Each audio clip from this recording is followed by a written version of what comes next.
আসসালামু আলাইকুম। নতুন আরও একটি ভিডিওতে আপনাদের সবাইকে স্বাগতম। আশা করি সবাই ভালো আছেন। আজকে আপনাদের সাথে একটি মজাদার সহজ রেসিপি শেয়ার করব। আজকে আমরা বানাবো চিকেন কোফতা। চিকেন কোফতা তো আমরা সবাই খেয়েছি, তবে আজকের কোফতাগুলোর ভিন্নতা হলো এগুলোকে আমরা ভাজার ঝামেলা ছাড়াই তৈরি করব।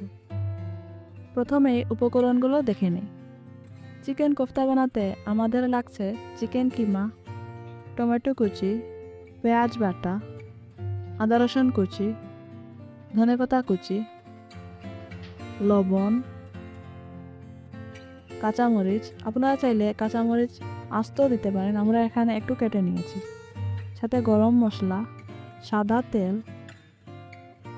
এবং সকল প্রকার গুঁড়ো মশলা। প্রথমে আমরা এখানে কোফতার জন্য কিমাটাকে রেডি করে নেব। তার জন্য একটি বাটিতে আমরা নিয়ে নিলাম চিকেন কিমা। এই চিকেন কিমাটা আমরা বাড়িতেই তৈরি করেছি, আপনারা চাইলে বাজার থেকেও কিনে আনতে পারেন। সাথে দিয়ে দিলাম পেঁয়াজ বাটা। আপনারা চাইলে পেঁয়াজ কুচি দিয়েও এটা করতে পারেন। সাথে আদা রসুন কুচি দিয়ে দিলাম। আপনারা চাইলে আদা রসুন বাটা দিতে পারেন অথবা আদা রসুনের গুঁড়োও দিতে পারেন। সাথে স্বাদ মতো লবণ দিয়ে দিচ্ছি। এবারে কিছু গুঁড়ো মশলা দিয়ে দেব। দিয়ে দিলাম মরিচের গুঁড়ো। আমরা সকল প্রকার মশলা আমাদের প্রয়োজন মতো ইউজ করছি, আপনারা চাইলে আপনাদের প্রয়োজন মতো বা স্বাদ মতো ইউজ করতে পারেন। সাথে হলুদ গুঁড়ো দিয়ে দিলাম কিছু ধনিয়া পাতা কুচি। ধনিয়া পাতা দিলে কিমাটা অনেক মজা হয়ে যাবে, কোফতাগুলো খেতে খুব ভালো লাগবে। এবারে হাতের সাহায্যে কিমাগুলোকে ভালোভাবে মেখে নেব। চেষ্টা করবেন হাতের সাহায্যে মাখতে, তাহলে খুব ভালোভাবে মাখানো হবে।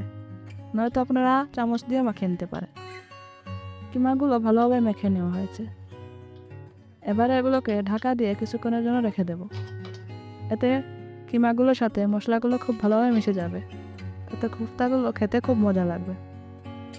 এবারে আমরা কোফতার জন্য কারিটা তৈরি করে নেব। তার জন্য প্রথমে চুলায় একটি কড়াই বসিয়ে দিলাম। তাতে দিয়ে দিলাম কিছু তেল।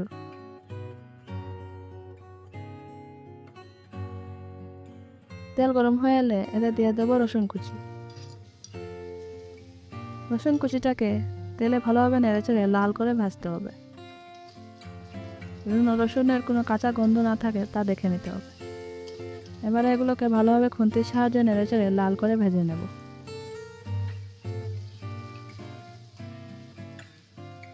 রসুন কুচিগুলো লাল করে ভাজা হয়ে গিয়েছে।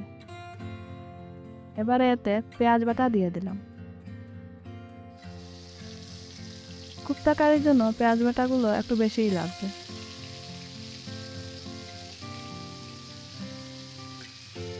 এবারে খুন্তির সাহায্যে নেড়েচেড়ে পেঁয়াজ বাটা ও রসুনগুলোকে ভালোভাবে একটু কষিয়ে নেব।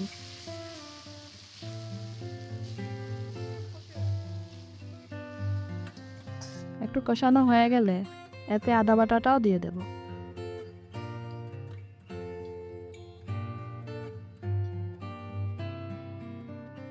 আদা বাটাগুলোকে পেঁয়াজ ও রসুনের সাথে ভালোভাবে একটু নেড়েচেড়ে নিলাম। এবারে দিয়ে দেব টমেটো কুচি। আপনারা চাইলে টমেটোর পেস্ট অথবা টমেটোর সসও ইউজ করতে পারেন। এবারে টমেটোগুলো সেদ্ধ হয়ে যাওয়ার জন্য প্রয়োজন মতো লবণ দিয়ে দেব।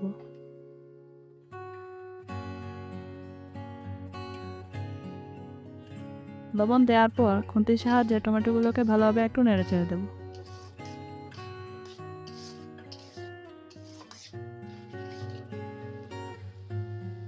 টমেটোগুলো একটু সেদ্ধ হয়ে গেলে এতে আস্তে আস্তে সকল গুঁড়ো মশলা দিয়ে দেব। দিয়ে দিলাম হলুদ গুঁড়ো, ধনিয়া গুঁড়ো, মরিচের গুঁড়ো। আমরা কারিটা একটু ঝাল ঝাল পছন্দ করি, তাই একটু বেশি গুঁড়ো মরিচ দিয়েছি, আপনারা আপনাদের স্বাদ মতো দিয়ে দিতে পারেন। এবারে এগুলোকে ভালোভাবে নাড়াচাড়া করে মিশিয়ে নেব।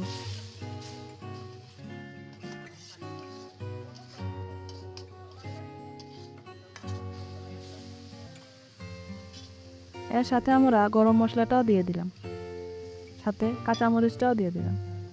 আপনারা চাইলে গরম মশলাগুলো প্রথমেই তেলের মধ্যে দিয়ে দিতে পারেন, এতে ফ্লেভারটা আরও ভালো আসবে।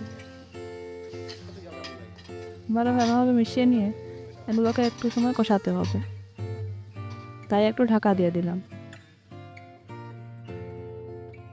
ঢাকা সরিয়ে দেখি মশলাগুলো একটু কষানো হয়ে গিয়েছে।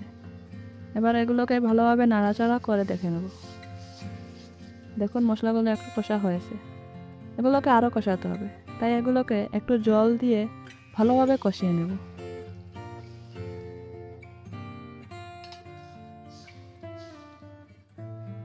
জল দিয়ে ভালোভাবে নাড়াচাড়া করে নিলাম। এবার এটাকে আবার ঢাকা দিয়ে কিছুক্ষণ কষিয়ে নেব। মশলাগুলো ভালোভাবে কষানো হয়ে গিয়েছে, একটু নাড়াচাড়া করে দেখে নিই। হ্যাঁ, মশলাগুলো ভালোভাবেই কষানো হয়ে গেছে।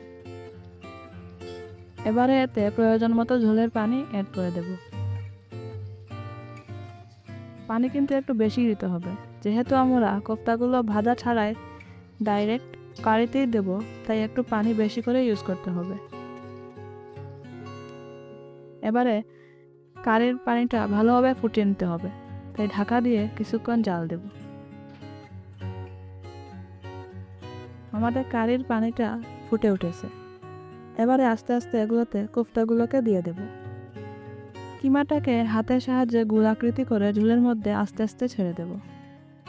দেখুন কিভাবে হাতের সাহায্যে কোফতাগুলোকে গোল বলের মতো তৈরি করে আস্তে আস্তে কোফতাগুলোকে ছাড়তে হবে। কোফতাগুলোকে ঝোলের মধ্যে দেওয়ার পর আর নাড়া যাবে না, নয়তো ভেঙে দিতে পারে। এগুলোকে আস্তে আস্তে বলের মতো আকৃতি করে ঝোলের মধ্যে ছেড়ে দিতে হবে, তারপর ঢাকা দিয়ে রাখতে হবে। কোফতাগুলো তৈরি হয়ে গেছে, এতে ধনেপাতা কুচি দিয়ে দেব। আপনাদের যদি আমাদের ভিডিওগুলো ভালো লাগে তাহলে অবশ্যই লাইক, শেয়ার ও কমেন্ট করে পাশে থাকবেন, আর আমাদের চ্যানেলটিকে সাবস্ক্রাইব করতে ভুলবেন না।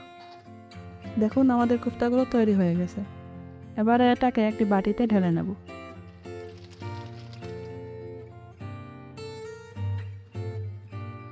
দেখুন তৈরি হয়ে গেল আমাদের মজাদার চিকেন কাঁচা কোফতা। এটাকে চিকেন কাঁচা কোফতাও বলা যায়, আবার চিকেন কোফতাও বলা যায়। বাড়িতে বানিয়ে রিভিউ দিতে ভুলবেন না। ভিডিওটি দেখার জন্য ধন্যবাদ।